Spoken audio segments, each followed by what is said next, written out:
Nata pun kemudian bergegas menuju rumah Pras sambil membawa 2 kantung kresek besar sambil mengayuh sepeda usangnya. Sepanjang perjalanan ia melihat banyak sekali sesajen di depan rumah warga. Tapi entah mengapa, kali ini aura kampungnya sangat-sangat berbeda.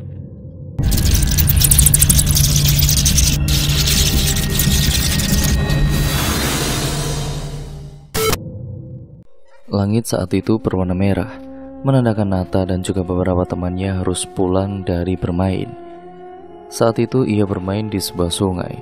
Di daerahnya, sungai itu biasanya dibuat untuk cuci baju dan juga mandi. Ada bilik yang terbuat dari semen di situ, tapi pintunya terbuat dari anyaman bambu. Sebuah hal yang sangat aneh baginya dan juga teman-temannya. Kenapa ada bilik dari semen di situ? Karena pada zaman itu, semen sangat mahal dan jarang digunakan untuk beberapa orang, apalagi di desanya. Desa yang hanyalah sebuah desa kecil yang kebanyakan masyarakatnya memiliki rumah bertembok anyaman bambu pada saat itu. Maka tak heran, bilik semen ini menjadi hal yang terlihat mewah. "Ayo pulang, aku udah dicari sama nenekku tuh," kata Mun, gadis berusia 14 tahun. Gadis paling tua di antara mereka semua, namun dia adalah teman sekelasnya Nata. Dia tidak naik kelas pada saat itu karena keadaan ekonomi. Alhasil dia tidak sempat melanjutkan sekolahnya untuk beberapa waktu, dan akhirnya dia berada satu angkatan bersama Nata.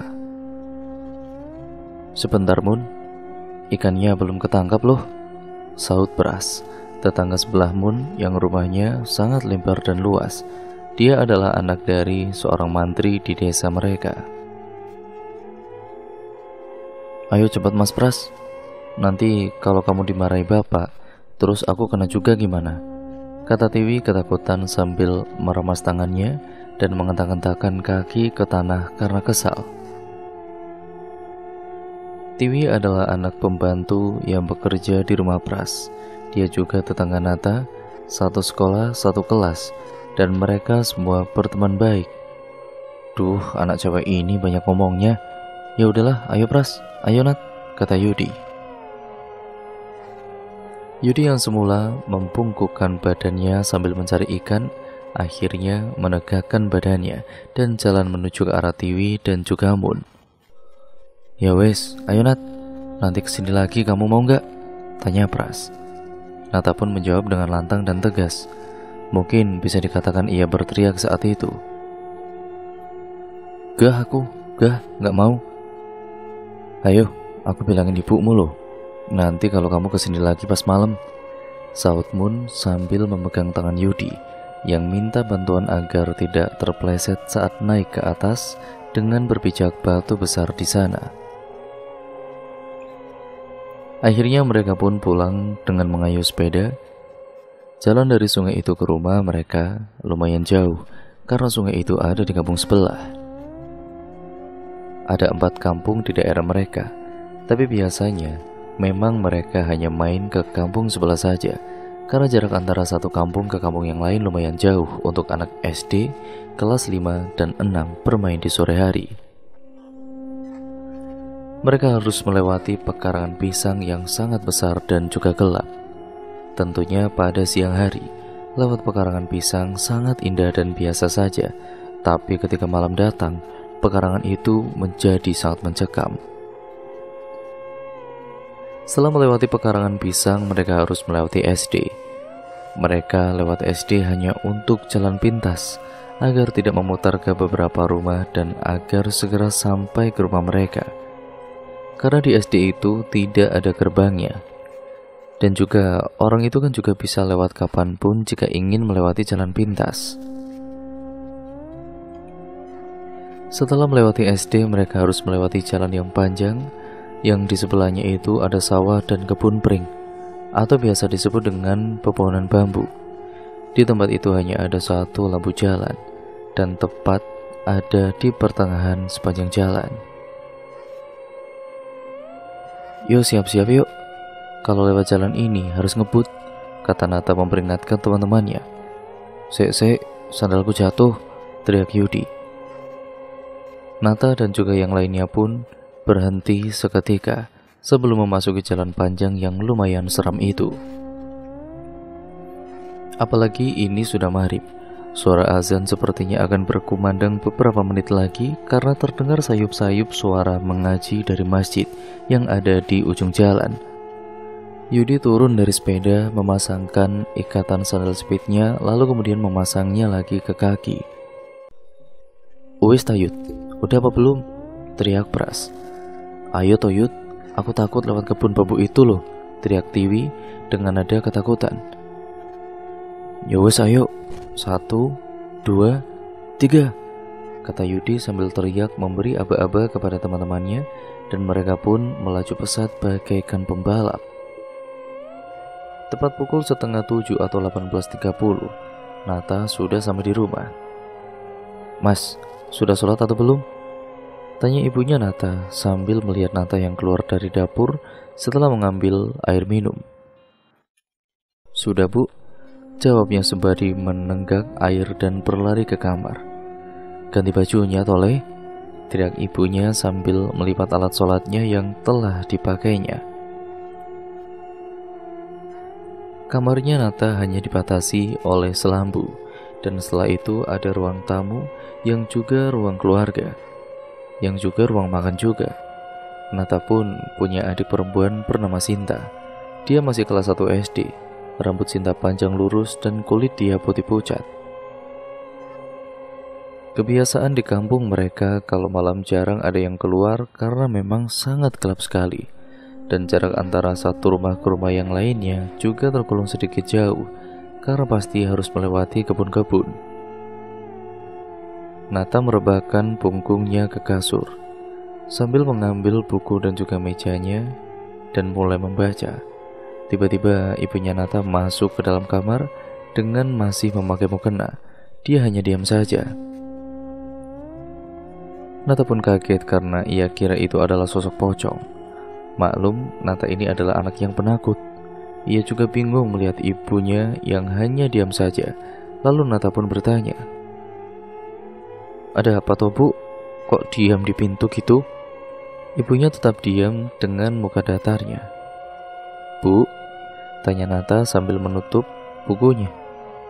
"Sudah sholat belum Le?" jawabnya datar. "Sampun Bu," jawabnya dengan ketus. "Jangan bohong sama Gusti Allah lan ibu Le." Tiba-tiba ibunya mengatakan itu sambil tersenyum dan keluar dari kamar. "Aduh, gawat, kok ibuku tahu ya aku belum sholat?" batin Nata saat itu. Langsung ia berlari ke kamar mandi yang letaknya ada di luar kamar, dan jika harus ke sana harus melewati dapur dulu. Ketika Nata sampai di dapur, ia kaget bukan main. "Le, udah ibu buatkan sayur asem dan ikan asin. Ayo cepat dimakan," kata ibunya sambil duduk di depan kompor. "Loh Bu, kok?" kata Nata kaget. Ia pun bingung bukan main. Tidak ada 1 menit, namun ibunya tiba-tiba ada di dapur. Lalu siapa tadi yang ada di kamarnya? Segera Nata ambil air wudhu dengan cepat. Saat selesai berwudhu, Nata sempat terdiam.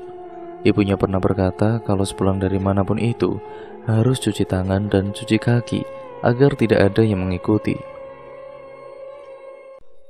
Pikir Nata saat itu hanyalah ibu tidak mau anaknya kotor, tapi sepertinya mulai sekarang ia harus memikirkan 2 kali untuk mencuci kaki dan tangan setelah pulang bermain. Nata dan juga Sinta duduk di ruang tengah, beralaskan tikar kuning yang terbuat dari bambu. Mereka berdua sedang mengerjakan tugas dari sekolah mereka masing-masing. "Mas, iki piye to Mas Nata?" Sinta menunjukkan buku kepada Nata, bertanya soal PR matematika. Nata pun menjawab dan mengajari dia tentang PR yang dia kerjakan. Sekilas Nata melirik mencari di mana ibunya. Ibunya ada di belakangnya, sedang menjahit beberapa pesanan dari warga sekitar. Waktu sudah menunjukkan pukul 9 malam. "Kok cepat sekali yo?" batin Nata. Rasanya tiba-tiba mata ini mulai mengantuk. Sesaat kemudian, Nata melihat jam dindingnya. Waktu sudah menunjukkan pukul 1 pada dini hari. Nata ketiduran, tapi anehnya pintu depan terbuka. Ia pun bangun dan berjalan untuk menutup pintu. "Bu, ibu," Nata memanggil ibunya. Namun tidak ada jawaban. Saat sampainya ia di ambang pintu, tiba-tiba Nata melihat ada Andong lewat. Nata pun tetap diam, tidak ada pikiran apapun, karena mungkin itu adalah Lekto, sopir Andong yang tinggal beberapa rumah dari sini. Tapi Nata perhatikan kudanya itu bukan kuda yang biasa Lekto tumpangi. Nata pun melihat lagi dengan sesama. Ia melihat ada sosok wanita dengan jarik dan juga rambutnya seperti pengantin Jawa. Nata pun hanya diam. Tiba-tiba Andong itu tepat berhenti di depan rumahnya. Suasana menjadi sepi, bahkan tidak ada angin satupun di sana. Wanita itu juga tetap diam. Ia merasa tidak bisa bergerak. Nata pun bingung harus berbuat apa. Wanita itu kemudian menoleh ke arahnya sambil tersenyum. Dan Nata pun mulai sadar ada yang tidak beres. Ia berusaha meraih pintu dan menutupnya, tapi tangannya tiba-tiba kaku, kakinya juga kaku. Namun Nata tidak bisa bergerak pada kala itu. Dan dengan cepat wanita itu melompat dari Andong dan lari ke arahnya sambil tertawa dan teriak di depan mukanya, "Ojo melu-melu maneh." Nata terbangun dengan keringat dingin. Ibu dan juga adiknya yang berada di sebelahnya kaget bukan main dan kebingungan juga. Sinta pun memberikan segelas air sementara ibunya bertanya, "Mimpi opo toleh? Kok sampai kayak gini kamu?" Nata hanya diam sambil melihat ke arah jam pada kala itu. Ternyata jarum jam itu menunjukkan pukul 21.15 atau jam 9 malam. Sepertinya ia mimpi buruk. Ada apa dengan hari ini? Tanyanya dalam hati. Dan malam itu Nata memutuskan untuk tidur bersama dengan adik dan juga ibunya. Esok harinya, aku bermimpi orang yang mukanya kayak Mbak Lintang, kata Nata sambil berjalan bersama dengan Pras sepulang sekolah. "Mbak Lintang siapa toh?" jawabnya sambil makan pentol dalam kresek. "Mbak Lintang itu loh, anaknya Pak Wadimin yang mau menikah. Tapi dor, pulang kok nggak ngajak-ngajak." Tiba-tiba saja Mun mengagetkan mereka berdua. Pras pun tersedak pentol karena kaget dengan kedatangan Mun yang tiba-tiba. Akhirnya mereka pun melanjutkan perjalanan pulang ke rumah dengan jalan kaki. Di tengah perjalanan, mereka melihat sesuatu yang ramai sekali di tengah sawah. Mun, sini, lihat!" teriak Tiam, kakak kandung Mun yang tengah bekerja di sawah. "Ono apa toh, Mbak?" jawab Mun setengah sambil berlari ke arah kakak kandungnya yang bertubuh bongsor itu. Katanya Pak Slamet nemuin koper di pinggir jalan. "Ini mau dibuka, katanya pasti emas dan juga uang," bisik Tiam. "Yaudah, ayo lihat," sahut Mun sambil ngajak Nata dan juga Pras untuk sedikit mendekat ke kerumunan. Pak Slamet, seorang pedagang beras tersohor di kampung mereka, menemukan koper coklat yang tidak lumayan besar, tapi terlihat begitu berat. Para warga pun membantu untuk membukakan koper itu, sedangkan anak kecil yang lewat dan ibu-ibu lain berbisik-bisik sambil menunggu apa isi koper itu. Tidak lama setelah itu warga heboh. Nata, Mun, dan juga Pras bingung. Ada apa yang terjadi? "Lah, kok ada celuritnya?" sahut seorang bapak-bapak. "Iki opo toh?" "Jengklot, Pak," jawab Pak Slamet terkaget-kaget. "Loh, iki keris iki. Kembalikan, Pak, kembalikan. Jangan dipegang, Pak," teriak bapak-bapak yang lain dengan nada ketakutan. "Aduh, ada rambutnya lagi. Ada rambutnya juga ini. Lah, ini juga apa? Jari. Astagfirullah. Tutup. Pak, buang aja itu, Pak," kata teman Pak Slamet yang membantu membukakan koper itu. Pak Slamet langsung menutup koper itu dan membuangnya ke sungai yang ada di dekat sawah. Dia melemparkannya sambil mengucapkan doa-doa agar tidak terjadi hal-hal yang tidak diinginkan. Bapak-bapak dan juga ibu-ibu yang ada di sana kebingungan, dan situasi terasa sedikit mencekam. Mereka saling bertatapan dan berbisik-bisik satu sama lain tentang kejadian itu. Nata pun bertatapan mata dengan Pras dan juga Mun. Mereka bingung harus berkata apa. Sepertinya hari ini akan menjadi hari yang sangat mencekam di kampung itu. Mbak Tiam langsung menyuruh mereka pulang, dan mereka pun pergi tanpa mengucapkan sepatah kata apapun. Sepertinya hari ini jangan main aja yuk, Rek, kata Nata. Pras dan juga Mun menganggukkan kedua kepala tanpa berbicara satu patah kata pun. Mereka segera berjalan setengah lari menuju arah pulang ke rumah mereka masing-masing pada siang hari yang terik itu. Sore hari telah tiba. Nata melihat ibunya yang sedang menyapu pekarangan rumah sambil terdiam. Ada rasa takut dalam dirinya karena tidak bisa memastikan beliau benar ibunya atau bukan. Maklum, saat itu Nata memang penakut dan sangat paranoid setelah sebuah kejadian mistis pernah menimpa keluarganya sehingga ia kehilangan ayahnya. Tidak lama setelah itu, ada suara dari dalam rumah. Sinta memanggil, ternyata anak itu tidak bisa meraih sisir di atas lemari dan takut untuk mengambilnya. Nata pun segera menghampiri dia untuk membantunya. Sayup-sayup dari kejauhan ia mendengar ibunya berbicara dengan seseorang. Ketika Nata keluar rumah untuk memastikan, ternyata itu adalah Yudi dengan sepeda pancal warna merah jambunya. Loh, Leh, kenapa kok kamu kesini? Gak dikasih tahu ibumu toh kalau jangan main dulu? Ujar ibunya Nata. Yudi melihat Nata, dan dia segera mengarahkan sepeda ke arahnya tanpa memperdulikan ibunya Nata dan bertanya.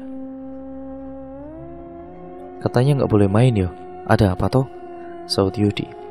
Ada, jawab Nata terpotong oleh ibunya. Wes, pulang sana Yud, rumahmu jauh, jangan sampai maghrib sampai rumah. Jangan mampir kemana-mana Yole, ujar ibunya Nata. Yudi pun mengayuh sepedanya dan pergi sambil memasang muka masam tanpa melihat Nata. Nata pun bingung, kenapa Yudi main ke rumahnya sore-sore begini setelah ada temuan koper berisi hal-hal mistis itu. Apa tidak ada yang memberitahu dia? Tentunya berita seperti ini harusnya cepat beredar di kampung kecil mereka. Sore hari itu langitnya sangat merah. Anginnya juga kencang. Nata khawatir dengan Yudi karena rumahnya lumayan cukup jauh, hampir dekat dengan kampung sebelah. Nata mengintip jalanan dari jendela ruang tengah. Sepi, tidak ada orang lewat ataupun tukang bakso dan juga anak kecil. Nata terbangun dari tidurnya. Ia melihat sekeliling dan melihat ibunya dan juga Sinta sedang tidur di kamar. Nata berdiri untuk mengambil air putih di ruang tengah yang sudah disediakan oleh ibunya. Nata pun kemudian duduk di lantai yang beralaskan tikar sambil menuangkan air ke dalam gelas.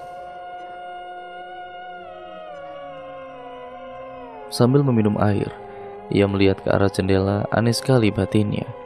Selambu rumahnya sepertinya lupa tidak ditutup. Tapi Nata tetap duduk dulu sambil menikmati air putih segar dari kendi kecil di depannya.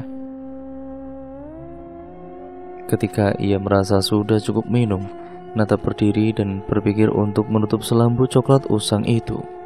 Matanya tiba-tiba melihat sesuatu yang ganjil di luar jendela. Ada arak-arakan lewat di depan rumah, tapi mereka berjalan sangat pelan sekali.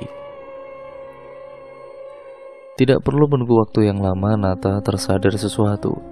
Itu arak-arakan apa? Kok ada di malam hari? Dan ketika Nata menyipitkan mata untuk melihat dengan seksama, ternyata itu bukanlah manusia. Ia melihat sosok hitam dengan rambut di mana-mana. Jumlahnya ada banyak, dan mereka sedang mengangkut keranda tua. Itu bukan keranda mayat, batin Nata. Itu seperti kereta para raja tapi diangkat oleh sesuatu yang sangat menyeramkan. Nata sangat terpaku melihat mereka. Ia pun tiba-tiba tidak bisa bergerak. Nata mulai menangis karena takut jika salah satu dari mereka melihatnya. Tepat di barisan paling akhir, Nata melihat sosok yang paling menyeramkan yang pernah ia temui seumur hidupnya. Nata melihat makhluk yang tidak bisa ia deskripsikan bentuknya itu. Seperti badan kera, tapi dia sangat besar. Bola matanya seperti mau keluar, berambut panjang, dan yang lebih parahnya lagi, taringnya hampir menyentuh tanah dengan liur di mana-mana. Nata bisa melihat liurnya. Ia pun mulai sesak dan juga meronta-ronta, tapi ternyata Nata hanya bisa diam. Makhluk itu akhirnya melihat Nata. Tamatlah aku, batin Nata saat itu. Nata tidak bisa membaca ayat kursi. Ia lupa seketika apa isi ayat tersebut. Nata dengan jelas melihat makhluk itu kebingungan dan berjalan pelan ke arahnya. Nata takut, sangat takut sekali sampai tidak bisa bernapas. Tiba-tiba selambu itu tertutup dengan cepat dan seseorang memanggil namanya. "Mas Nata," kata Sinta sambil melotot. "Sinta?" Tangisnya lega sambil memeluk adiknya dengan erat. Nata mengambil napas dalam-dalam dan mengembuskannya. Tiba-tiba ia teringat bahwa makhluk itu sedang ada di luar. Langsung Nata tarik tangan Sinta ke dalam kamar agar tidak terjadi apa-apa. Nata melepaskan genggamannya dari Sinta dan kemudian membuka tirai kamar. Tapi Nata kaget bukan main setelah masuk kamar itu. Ia melihat Sinta tidur berpelukan erat dengan ibunya. Nata pun tidak mau menoleh ke belakang. Sejenak ia terpaku lagi. Nata bisa merasakan napas yang sedang dekat dan bau bangkai dari belakang lehernya. Pikirannya campur aduk. Rasanya ia mau pingsan saja kala itu. "Le, ngapain kok kamu di depan pintu?" kata ibunya. Nata terbangun dari tidurnya dan mengucek kedua matanya.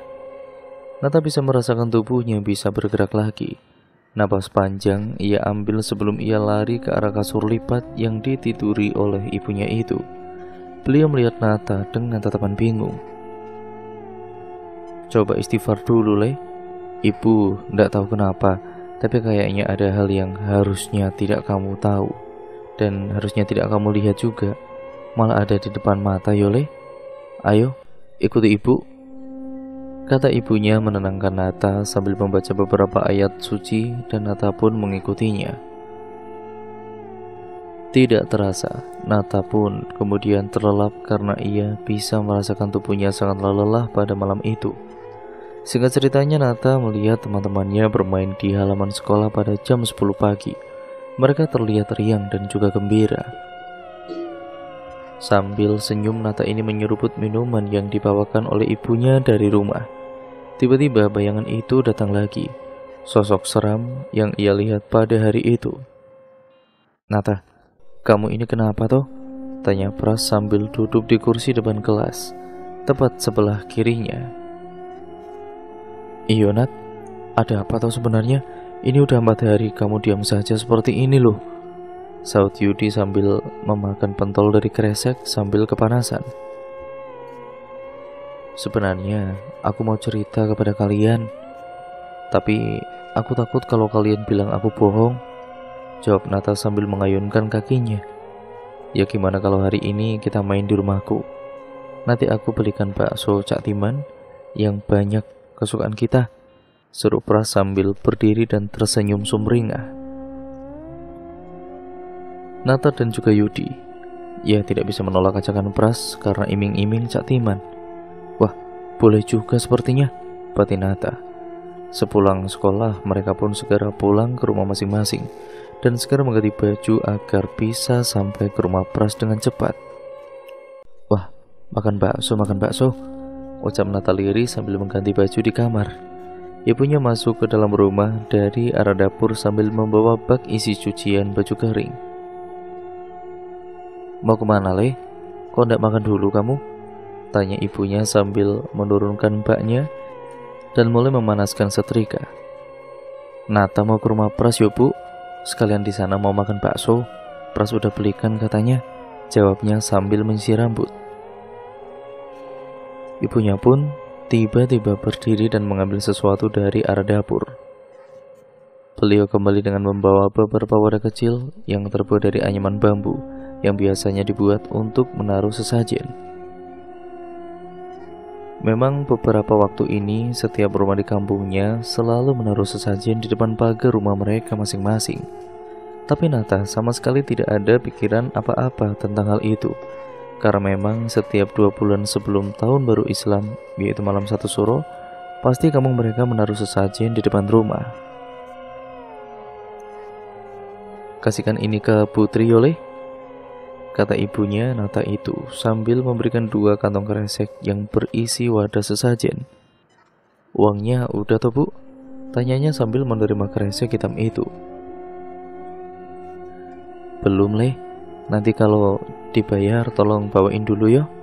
Kalau nanti pas kamu kasihkan itu tapi Putri ndak ngasih uang, jangan ditagih, Leh. Nanti biar Ibu Wai yang nagih. Biasanya pas beli sayur di Melijo ketemu kok." Nata pun kemudian bergegas menuju rumah Pras sambil membawa 2 kantong kresek besar sambil mengayuh sepeda usangnya. Sepanjang perjalanan ia melihat banyak sekali sesajen di depan rumah warga. Tapi entah mengapa, kali ini aura kampungnya sangat-sangat berbeda. Nata merasa ada yang aneh di sini. Di kejauhan sebelum ia berbelok, Nata melihat Pak Yasim membawa rumput untuk ternak sapinya. Rupanya beliau sedang berbincang dengan Pak Wan, ayahnya Tiwi yang bekerja sebagai seorang petani. Mereka kemudian berjalan lurus ke arah kandang kambing sambil membelakanginya. Karena Nata tidak konsentrasi menyetir sepeda usangnya, ia tidak sengaja melewati lubang sehingga kresek titipan ibunya jatuh dan isinya itu berhamburan. Sambil merapikan kembali, Nata mendengar kedua pria itu berbincang. "Iya, Pak. Katanya itu Pak Yanto yang ngirim santet ke keluarganya Pak Tri," kata Pak Yasim sambil merapikan rumput dalam becaknya. "Ya terus sampean opo lihat kerandanya Nyai itu kapan hari, Sim?" tanya Pak Wan sambil menaruh cangkul ke tanah dari pundaknya. "Saya tidak tahuan, tapi kata Mbak Purbo, kemarin dia merasakan ada yang melihat kerandanya Nyai. Salah satunya adalah Ning Sri. Makanya pecelnya dia tutup terus toh, orangnya demam terus, soalnya dia katanya lihat sesuatu." Paginya si Indah anaknya Ning Sri ngajak ke Mbak Purbo, soalnya katanya Ning Sri ini teriak, lakoni teko, jawab Pak Yasim dengan ekspresi yang sangat serius. "Kan yang lihat Ning Sri aja yo. Kenapa sampai kita disuruh sama Mbak Purbo buat berjaga-jaga dan tetap di rumah kalau malam tiba? Pasti ada beberapa yang lihat," sahut Pak Wan sambil ketakutan. Wadah sesajen sudah Nata rapikan ke kresek. Ia tidak sempat mendengar percakapan mereka berdua yang semakin menjauh. Segera Nata kayu sepedanya lagi dengan hati-hati dan berbelok ke arah rumah Pras, rumah paling besar di kampung mereka, satu-satunya rumah yang temboknya terbuat dari batu bata. "Ambilin sambal sebelahmu dong, Yud," pinta Nata sambil membawa mangkok bakso yang penuh dengan kuah. "Nih," jawab Yudi sambil memberikan sambal oranye yang sepertinya akan membuat usus buntu menjerit. "Oh iya, gak apa-apa kan aku gak ngajak Tiwi sama Mun main?" tanya Pras dengan muka bersalah. "Yo gak apa-apa toh Pras, biar ini waktunya para pria saja," jawab Yudi sambil membusungkan dada dan menegakkan badan gembulnya. Tiba-tiba datang Pupah, ibu dari teman mereka, Munaro. Beliau memang bekerja di rumah itu cukup lama. Sejak kakak Pras yang berumur 19 tahun lahir, beliaulah yang merawat kakaknya Pras, Mas Agung, dan juga membersihkan rumah mewahnya itu. Suaminya Pak Kodir juga bekerja sebagai tukang kebun. Tapi setiap jam 4 sore, mereka selalu pulang ke rumah. Mereka tidak mau berlama-lama di rumah majikannya, apalagi hingga petang. "Ayo ini Leh, diminum es tehnya biar seger," kata Pupa sambil menaruh baki yang berisi 3 gelas besar es teh manis. Mereka pun segera berebut es teh mana yang paling banyak di antara yang lain. Pupa hanya tersenyum gembira melihat tingkah mereka, dan beliau kembali masuk ke dalam rumah. Tidak lama setelah itu, mereka semua yang sedang tertawa tiba-tiba terdiam kaget karena mendengar suara teriakan dari dalam rumah Pras. Sontak mereka semua menoleh ke belakang dan melihat Pupa yang awalnya berjalan santai langsung berlari menuju arah kamar Mas Agung. Ada situasi canggung di antara mereka untuk beberapa detik karena teriakan Mas Agung. Namun mereka langsung kembali menyantap bakso yang ada di mangkok. Mas Agung, kakak pertama Pras, memiliki kelainan. Dia terlambat tumbuh atau bisa dikatakan autis. Karena Pak Tri adalah seorang mantri, maka beliau yang sangat telaten mengurus Mas Agung. Sedangkan Putri, ibu dari Mas Agung dan Pras, sepertinya kurang peduli dengan keadaan Mas Pras yang berkebutuhan khusus itu. Pernah suatu hari Putri menyiram Mas Agung dengan selang di halaman karena dia berusaha untuk menggali tanah di halaman.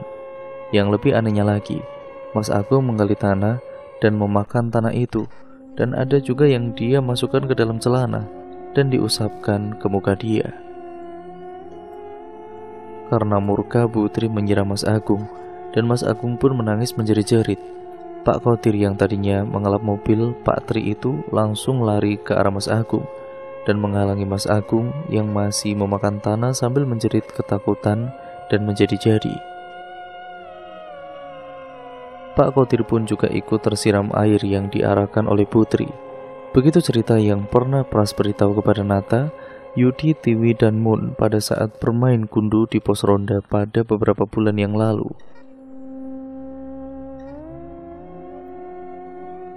Kamar Pras terasa dingin meskipun tanpa ada kipas angin.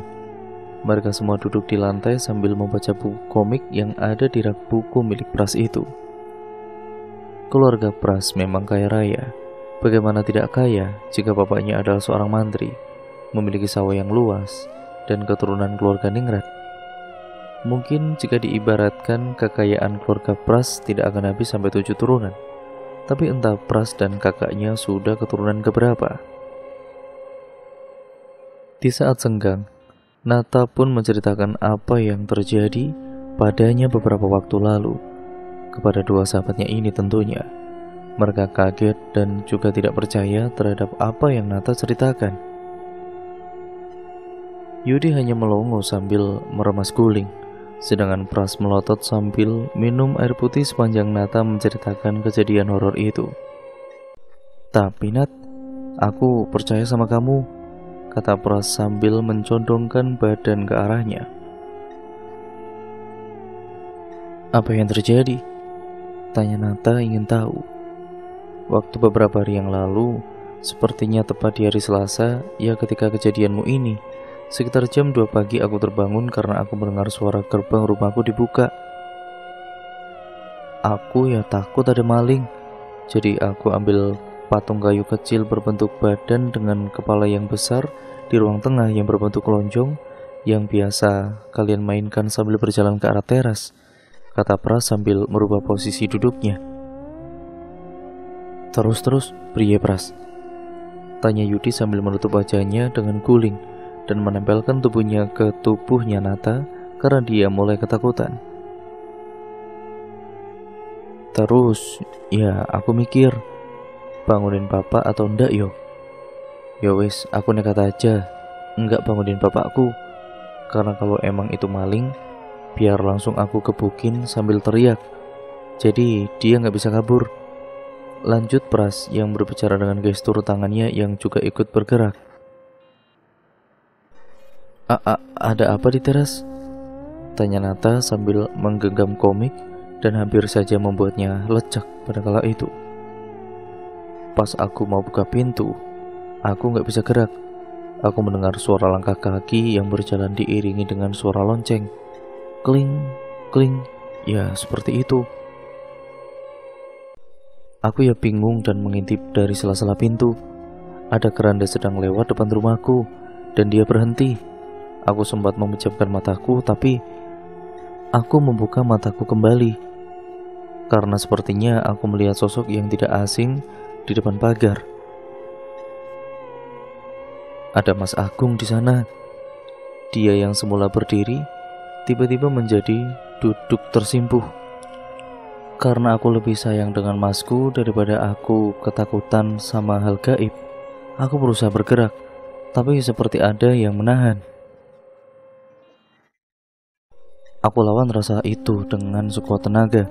Lalu aku membuka pintu dengan sekencang-kencangnya dan aku melihat Mas Agung melayang untuk beberapa detik. Lalu dia jatuh ke tanah. Seru Pras sambil memperagakan bagaimana kejadian yang dia lihat itu. Nata dan juga Yudi saling bertatapan bingung.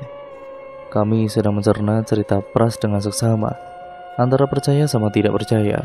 Tapi itulah yang dikatakan Pras kepada mereka.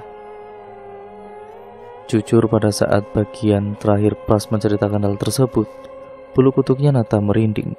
Ia tidak habis pikir bagaimana jika dirinya yang melihat kejadian itu semua. Mungkin akan langsung pura-pura pingsan saja. Nata tidak mau masa kecilnya dipenuhi hal gaib seperti itu. Malam itu hujan sangat deras dan mati lampu. Nata terduduk diam melihat keluar jendela sambil menikmati hujan turun. Sinta sedang membantu ibu membersihkan peralatan makan dan mengepel lantai yang basah karena atap rumahnya yang rapuh selalu bocor. Nata memikirkan bagaimana rasanya menjadi orang kaya tanpa harus mengambil ember dan menaruhnya di tempat yang pas saat hujan tiba. Mungkin rasanya sangat nyaman. Dan tiba-tiba cerita yang ia dengar dari Pras pun terlintas di pikirannya. Di tengah lamunan itu, Nata melihat ada dua pemuda lari kencang di lebatnya hujan. Nata menyipitkan matanya mencoba menebak siapa mereka. Tiba-tiba ia melihat salah satu dari pemuda tersebut jatuh ke tanah dan berteriak, Yanu, berhenti dulu, tunggu, aku jatuh." Tanpa pikir panjang, Nata pun tahu siapa mereka. Dua pemuda tersebut adalah Mas Yanu dan pasti satu lagi adalah Mas Gofar. Nata melihat Mas Yanu kembali menjemput Mas Gofar dan membantu dia berdiri. Nata melihat mereka bertengkar tapi tidak bisa didengarkan apa percakapan mereka karena suara hujan yang sangat lebat ini mengganggu pendengarannya. Tidak lama setelah itu, Nata melihat Mas Yanu membopong Mas Gofar dan mereka pergi sambil setengah berlari.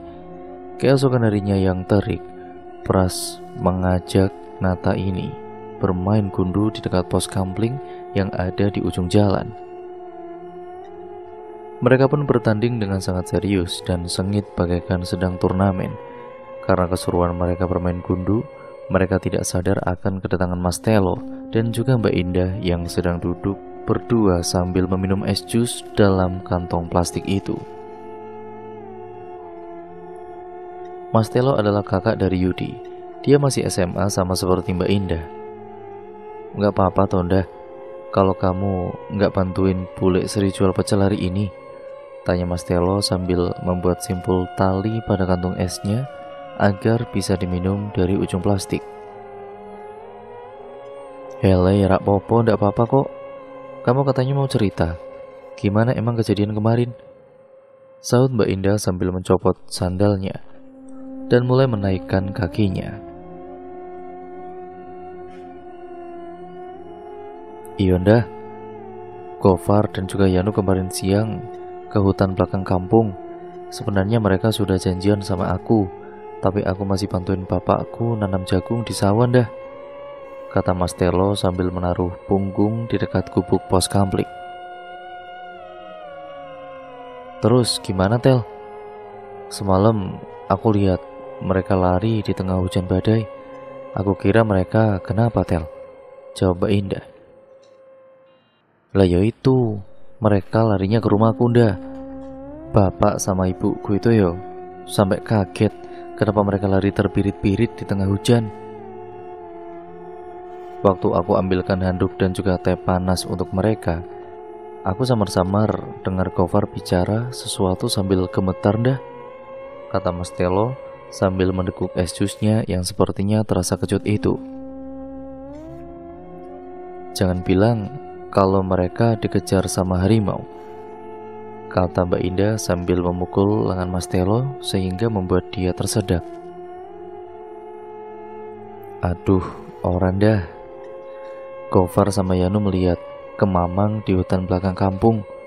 Bukan hanya satu ndah, tapi mereka bilang yang dilihatnya itu ada 3 kemamang, jawab Mas Telo dengan muka kecut.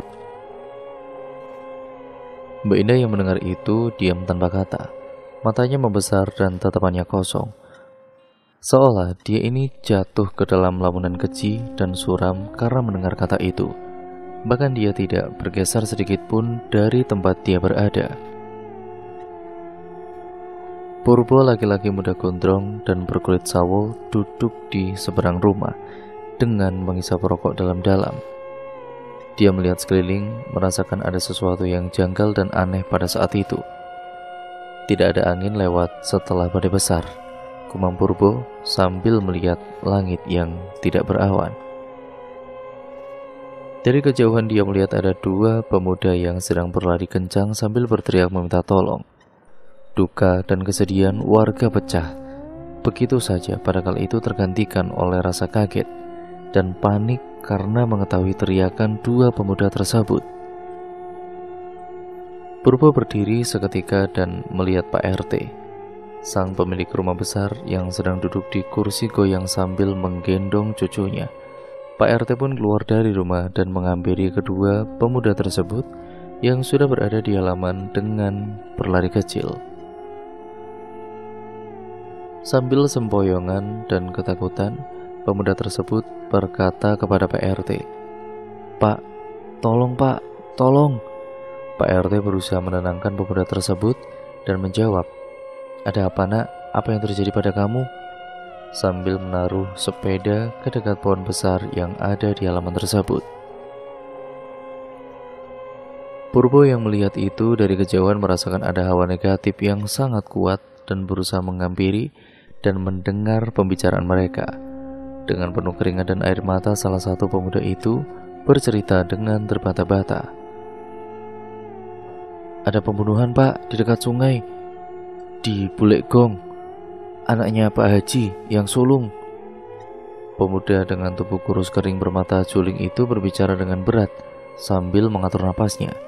Banyak ibu-ibu dan anak-anak mengelilingi sembari berbisik-bisik, penasaran ada apa sebenarnya yang terjadi. Sebelum pemuda tersebut melanjutkan kalimatnya dengan cepat, para bapak-bapak segera mengusir para wanita dan anak kecil dengan mengibaskan peci yang mereka pakai dan menertibkan kerumunan agar tidak terjadi kegaduhan yang lebih parah. Ketika warga sudah mulai bubar, pemuda tersebut segera melanjutkan perkataannya. "Cucunya Pak Haji dibunuh oleh pemuda desa sebelah dan kepalanya putus Pak. Ayo segera kita tolong." Mendengar pemuda tersebut berbicara dengan nada yang kencang, para warga yang bubar berlari ketakutan menuju rumah mereka masing-masing. Hal tersebut membuat Pak RT jatuh ke tanah sembari memegang dadanya yang tiba-tiba terasa nyeri karena mendengar berita tersebut.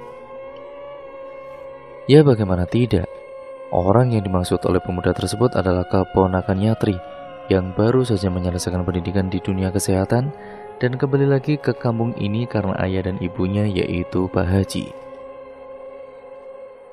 Adik dari Pak RT meninggal dunia sekitar 1 tahun lalu karena kecelakaan, dan anak yang terbunuh adalah salah satu cucu sepupu kesayangannya beliau.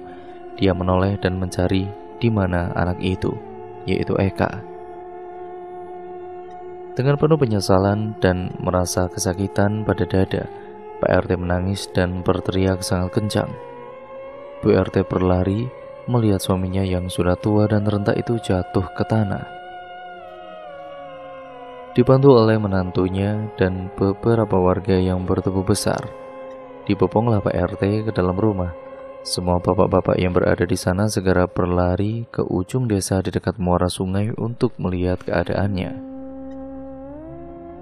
"Bu, wonten apa niki Bu?" kata Aisyah, istri dari Tri. Aisyah dengan panik berlari dari arah dapur menuju balkon. Di balkon, para bapak-bapak yang membopong Pak RT menidurkan beliau di sofa berwarna merah yang terdapat ukiran naga dan burung elang. Beberapa pembantu bergegas membawakan teh panas, mengambil minyak kayu putih, dan ada yang mengambilkan obat-obatan.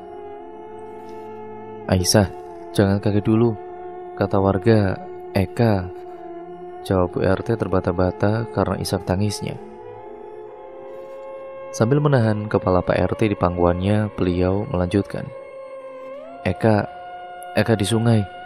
Aisyah yang semula duduk berlutut di sebelah Bu RT segera berdiri dan berlari ke arah sungai yang bernama Bulekgong yang berada di ujung desa itu. Sambil mengangkat jaritnya agar tidak terselip saat berlari, Aisyah menangis kencang dan berteriak. Pikiran Aisyah sangat campur aduk, dia panik dan ketakutan. Banyak pikiran yang ada di benak dia, banyak kejadian yang berat, yang sangat-sangat berat menimpa keluarga kecilnya beberapa tahun terakhir ini. Dia tidak menghiraukan para warga yang mencoba untuk menenangkan dirinya dan menahannya agar tidak mencari Eka dan Tri di Bulekgong. Dia tidak tahu kejadian apa di sungai, ada apa dengan Tri, ada apa dengan Eka. Yang dia tahu, dia hanya berlari sambil menangis karena dia tidak ingin terjadi hal-hal yang buruk. Winda, anak perempuan Pak RT yang menjadi sahabat Aisyah, segera mengikutinya dari belakang. Aisyah berhenti di dekat pohon bambu di atas sungai. Bulekgong ada di bawah pohon bambu itu. Hanya perlu berjalan beberapa langkah menuju ke sungai tenang yang biasanya dijadikan tempat mencuci baju, mandi, atau bahkan buang hajat oleh para warga desa di sana. Dia melihat dari balik pohon bambu, sudah banyak warga yang berkerumun. Tidak berpikir panjang, Aisyah segera menuruni jalan tersebut dengan kaki yang berdarah-darah. Di tengah dia menuruni tangga yang hanya terbuat dari tanah gunduk. Dia terjatuh karena rasa sakit luar biasa dari telapak kakinya. Sambil teriak dan menangis kesakitan, dia melihat kaki kecilnya yang tertusuk kaca. Dia baru sadar bahwa selama dia berlari dia tidak memakai alas kaki. Dia menangis sangat kesakitan yang dia tidak bisa bayangkan. Sakit antara melihat ada apa dengan keluarganya dan juga kesakitan karena kaca yang menusuk kakinya. Winda yang berhasil menyusul Aisyah sangat terkejut melihat tubuh mungil Aisyah bersandar di pohon bambu. "Is, yang sabar yo, kamu bisa berdiri. Aku bawakan sandal Is," tanya Winda sambil memberikan sandal kepada Aisyah. "Kakiku kena kaca, ambilkan kacanya, aku ingin segera turun dan melihat ada apa dengan anak dan suamiku," jawab Aisyah sambil mengangkat kaki kirinya, berharap Winda membantu dia menarik pecahan kaca yang menusuk itu. Dengan sigap Winda segera merobek jarit yang dia kenakan. Lalu dia melihat mata Aisyah dalam-dalam untuk mengisyaratkan bahwa ini akan terasa sakit dan bertahanlah. Aisyah mengangguk dengan yakin sembari menggenggam tangannya sangat erat. Perlahan Winda melepaskan kaca tersebut dari kaki Aisyah. Darah semakin bercucuran dan teriakan Aisyah tidak terhentikan. Tapi dia tidak peduli. Dia ingin segera bertemu keluarganya di bawah sana.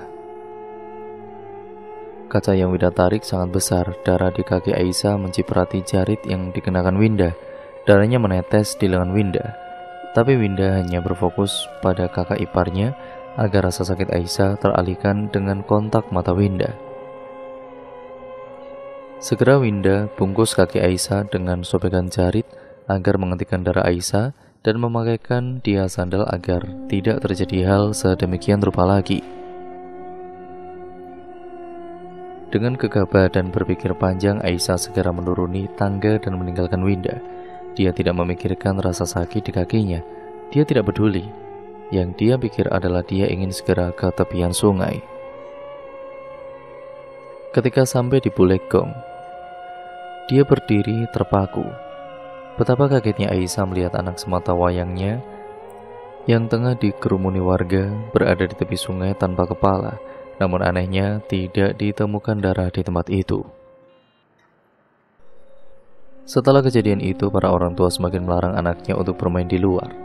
Tepat 7 hari setelah meninggalnya anaknya Aisyah, Mas Agung, kakaknya Pras pun meninggal dunia dengan keadaan yang sangat mengenaskan, tanpa diketahui penyebab pastinya. Entah karena sebab apa, tiba-tiba Nata mengalami hal yang aneh, yaitu setiap malam selalu bermimpi buruk dengan melihat sosok hitam besar yang selalu menghampiri dirinya dan mengatakan, "Kau akan jadi tumbal selanjutnya." Hahaha. Mimpi buruk itu selalu datang setiap malam sampai Nata tidak bisa tidur nyenyak akibat memikirkan mimpi tersebut. Lantas hari berikutnya, tanpa sepengetahuan ibunya, Nata memutuskan untuk datang ke guru spiritualnya dan menceritakan semuanya kepadanya. Lalu guru spiritualnya itu mengatakan bahwa Nata menjadi incaran pelaku pesugihan. Sontak Nata kaget mendengar hal itu. Memang Nata sering melihat hal-hal aneh akhir-akhir ini. Guru spiritualnya kemudian menyarankan Nata untuk beribadah sepertiga malam. Pada malam itu, Nata langsung lalu melakukan ibadah sesuai arahan gurunya tersebut. Nata berdiam diri di dalam kamar sambil membaca ayat kursi dan kalimat thayyibah. Sempat Nata mendapat gangguan mulai dari jendela yang bergetar hingga kursi yang pindah dari tempatnya. Namun Nata bergeming, ia tidak ingin kalah dari kekuatan jahat itu. Pada akhirnya Nata selesai membaca ayat-ayat tersebut dan azan subuh berkumandang. Sejak saat itu, mimpi itu sudah tidak pernah muncul lagi di tidurnya. Namun anehnya, setelah Nata merasakan mimpi buruk itu, tersiar kabar bahwa keluarga dari Pak Lek Darto yang rumahnya ada di desa sebelah mengalami lumpuh dan hanya bisa bersedih di sebelah ranjang. Katanya terkena stroke di seluruh tubuh sehingga tidak bisa lagi berjalan dan berbicara. Dan setiap warga yang akan menjenguk Pak Lek Darto dan keluarganya selalu diganggu oleh sosok hitam besar yang digambarkan oleh masyarakat lainnya sama dengan sosok yang hadir dalam mimpi buruknya. Dari ahli spiritual mengatakan kalau gangguan yang terjadi di desa ini ulah dari seseorang pelaku pesugihan yang mencari mangsa untuk ditumbalkan, dan pelaku itu sendiri adalah Pak Lek Darto. Sampai singkat ceritanya, 1 bulan setelah sakitnya Pak Lek Darto, desa yang dimana Nata tinggal sudah tidak ada lagi gangguan-gangguan yang aneh, tapi desa itu masih terkesan angker sampai sekarang. Dan cerita pun akhirnya selesai sampai di sini ya teman-teman. Terima kasih untuk kalian semua yang sudah menyimak video kali ini, dan jangan lupa like, comment, dan share serta komen sebanyak-banyaknya, karena itu membantu channel ini menjadi channel yang jauh lebih baik. Jangan lupa untuk kalian klik tombol subscribe dan nyalakan tombol lonceng notifikasinya agar kalian tidak ketinggalan video terbaru selanjutnya dari channel ini. Banyak sekali pembelajaran yang dapat kita ambil dari cerita kali ini di video kali ini juga. Ya semoga kalian bisa mengambil yang baik-baik dan membuang yang buruk ya teman-teman. Sampai berjumpa di video terbaru selanjutnya. Kurang lebihnya mohon maaf, video ini saya akhiri. Wassalamualaikum warahmatullahi wabarakatuh.